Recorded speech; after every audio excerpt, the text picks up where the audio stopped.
आज हम आपको 11 पार्ट के 2 सवाल समझाएंगे।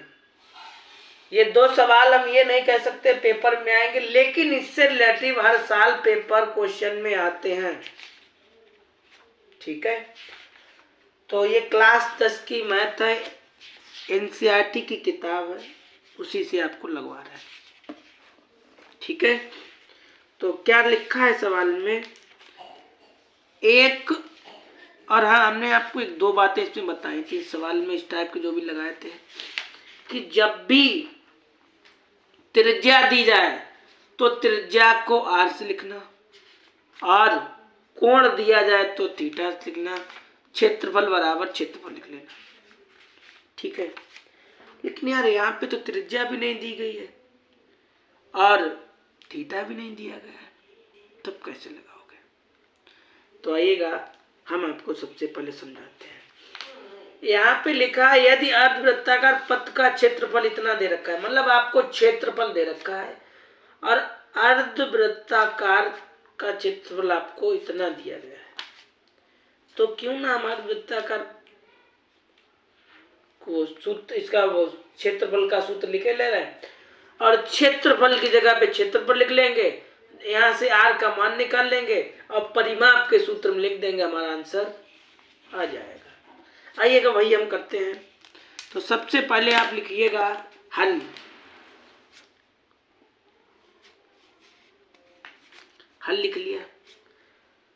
हल लिखने के बाद क्या करो, आप ये लिखो जो दे रखा है,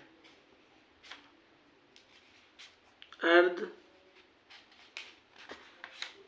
वृत्ताकार पथ का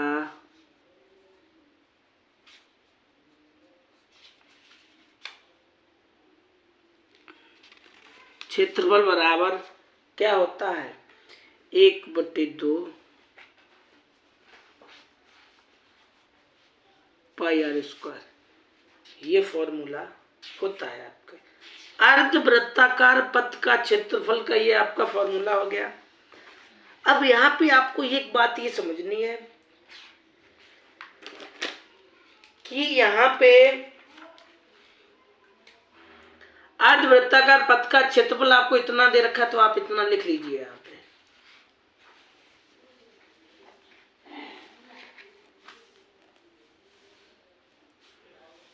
इतना लिख लिया हमने। अब क्या करो, 1/2 को ऐसे लिख लो और पाई का मान आपको 22/7 लिखना है और आर को ऐसे लिख लो। कोई दिक्कत? अब हमने आपको यह भी बताया था कि जब बराबर लगा हो तब आप कैंची गुणा कर सकते हैं। तो कैंची गुणा करने के लिए इसके अपान में बंद कर लो। बंद कर लिया, इसका इधर गुणा करो और इसका इधर गुणा करो। ठीक है, तो जब आपको पता है कि किसी भी संख्या में 1 का गुणा करते हैं तो वही संख्या आ जाती है, जैसे 9 एकम 9, 18 एकम 18, वही संख्या आ जाएगी।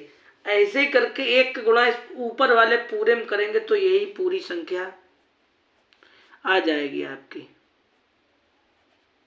कोई दिक्कत? और इसका गुणा इधर अपान करेंगे तो यही संख्या आएगी, और इसके साथ में ये जो गुणे में लगेंगे वो ऐसे लिख लो, 2 × 7। कोई दिक्कत? इतना तो आपको समझ में आ गया। सूत्र लिख लिया हमने, क्षेत्रफल दे रखा था, क्षेत्रफल लिख लिया, कैंची गुणा कर लिया। आपको ये बात तो पता होगी ना कि जो भी चीज गुणांक में होती है वो कहाँ जाती है, अपान में, बट्टे में। कैसे जाएगी? तो r² को ऐसे लिख लो और ये संख्या भी ऐसे लिख लो।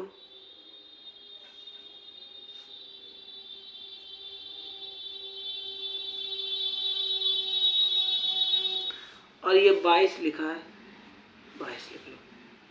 कोई दिक्कत? कोई दिक्कत है ना?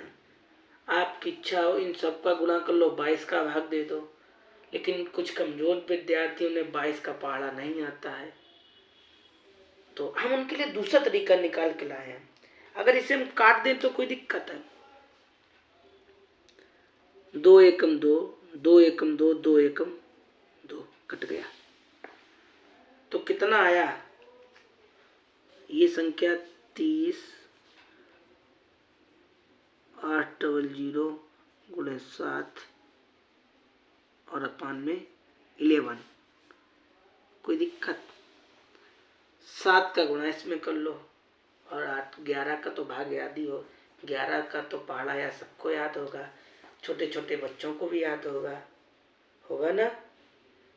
हाँ, तो 11 का तो पहाड़ा पढ़ सकते हो ना यार। ठीक है, कोई दिक्कत नहीं, पढ़ लो। नहीं अगर आता है तो लो, हम वो भी पढ़ के बता देंगे।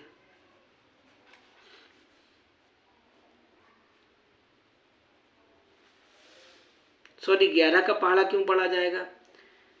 पहाड़ा पढ़ा जाएगा लेकिन गुणा तो 7 का किया जाएगा ना। अभी गलत हो जाता सवाल। 7 का गुणा करिए, 11 का तो पहाड़ा पढ़ना है ना। तो इतना हो गया, तो 0 0 0 0 और 7 7 49, 7 8 56, तो 56 की 56 और 7 3 21। कोई दिक्कत? अब क्या करो, तो गुणा करके आपको कितना आया? 21 56 00 और अपान में कितना है? 11। कोई दिक्कत? 11 का भाग दे दो 21 56 00 में और देखो क्या आंसर आ रहा है। और इधर पे आपका आर स्क्वायर लिखा है, इधर पे आपका आर स्क्वायर लिखा है। ठीक है, तो आपको क्या करना है? 11 का भाग देना है इसमें। हम यहीं पे भाग दिए दे रहे हैं आपको समझाने के लिए, लेकिन आप लोग कॉपी के पीछे वाले पन्ने पे या कोई दूसरा पन्ना रख लिया करो, उस पर कैलकुलेशन किया करो। ठीक है, तो 11 का भाग दो, 11 एकम 11 एक बार जाएगा। ठीक, 0 बचेगा, यहाँ से 1 बचेगा, 5 का उतारा लिया जाएगा। ठीक है, 11 का पहाड़ा पढ़ो, 105 से ज्यादा ना हो, तो 11 नेमा 99 9 बार जाएगा। ठीक है, यहाँ हो गया 15, 15 में से 9 जाएगा, 6 बचेगा। यहाँ बचा था 9, 9 में 9 के 0 और ये 6 का उतारा ले लो, 11 छंग 66 और डबल 0 बचा, ये डबल 0 इधर पीछे लगा दो। कोई दिक्कत? आप ये बताइएगा, आर का मान, आर का स्क्वायर हटाइएगा, इस पे रूट में बंद करेंगे। ये किसका वर्ग होता है? प्लस माइनस भी लगेगा आपका, तो ये 14 का होता है। किसका होता है? 14। तो आर का मान कितना आ गया? 14 0, 140 आर का मान आ गया।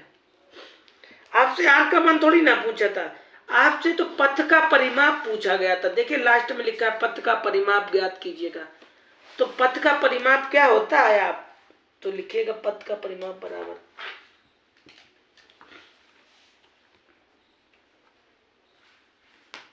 पथ का परिमाप बराबर पाई आर और 2r। ये पथ के परिमाप का फॉर्मूला होता है।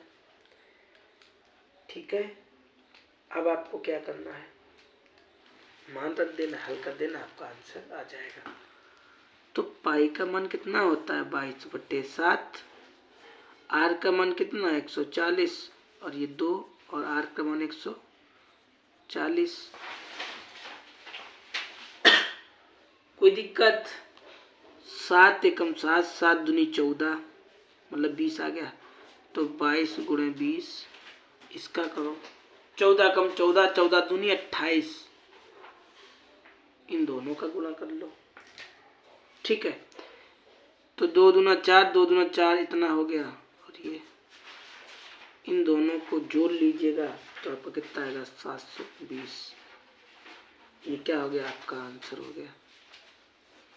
बताओ भाई समझ में आया? ऐसा तो नहीं कोई स्टेप हमने गायब कर दियो। समझ में आया?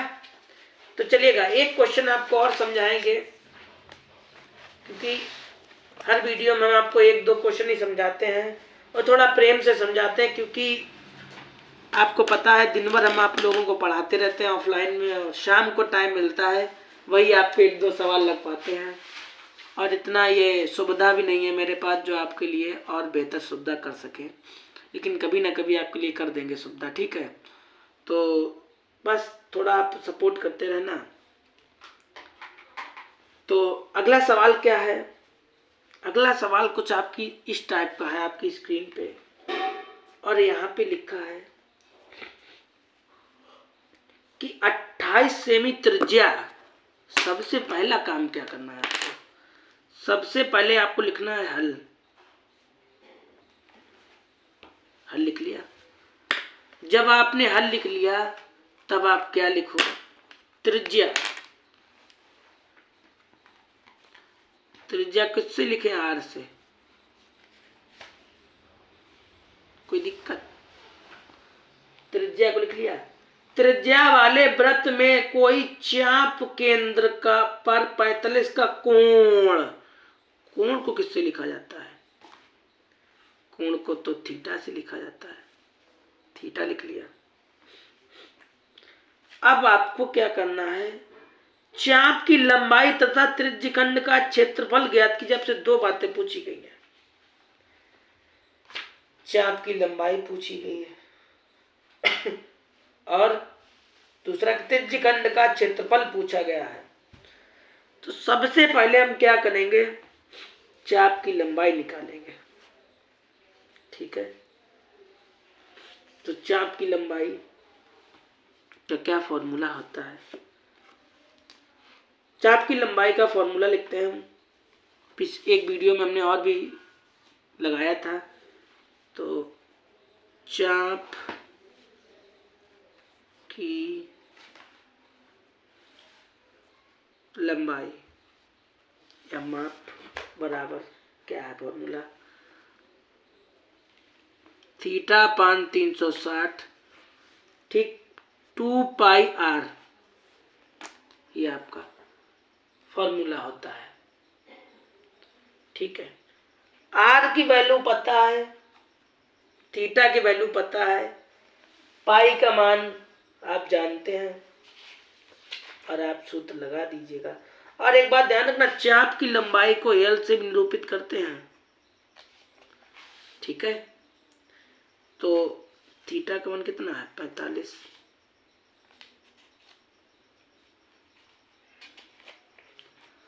दो को ऐसे पाई का मान कितना होता है? 22/7। आर का मान कितना है? 28। ठीक, कोई दिक्कत? काट पीट लो, आपका आंसर आ जाएगा। पहले हम इसको काटते हैं और जरा कैसे काटेंगे देखो। आप जरा हमारे मार्कर की तरफ देखना 3 से काट रहे हैं। ठीक है, 3 एकम 3, 3 दूना 6, 3 एकम 3, एक पड़ोस पर चला गया, 3 पचे 15, 3 पचे 15,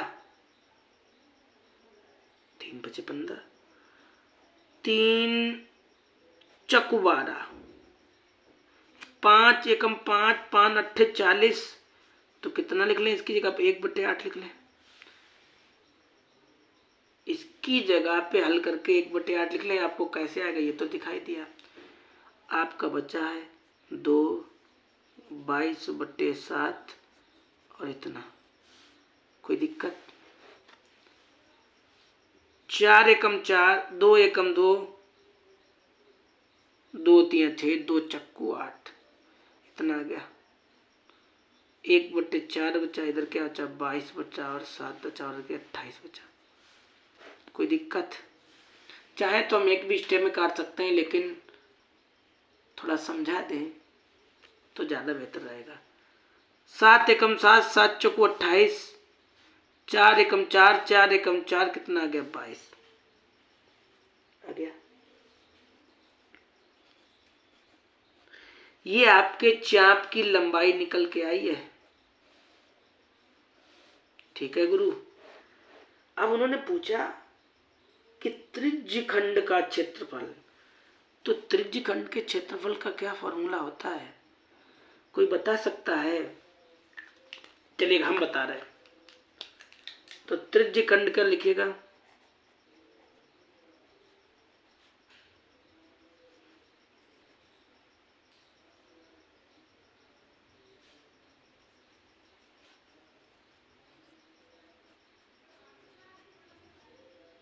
क्षेत्रफल बराबर 1/2 L और R, ये फॉर्मूला होता है। ठीक है। आपको 1/2 को ऐसे लिखना है। L का मान आपका कितना 22 है, R का मान आपका कितना 28 है। तो 2 एकम 2, 2 एकम 2, 2 एकम 2, तो 11 गुणे 128। गुणा भी कर लो, देखो कितना आएगा।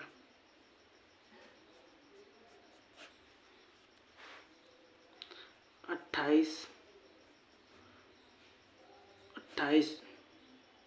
8, 10 की 0 हासिल हो 1, 308। ठीक है, सेंटीमीटर स्क्वायर। तो भाई दोनों वीडियो आपको खूब समझ में आई होंगी। ठीक है, अगली वीडियो में आपको मिलेंगे, तब तक के लिए इतना ही। Bye bye, Tata.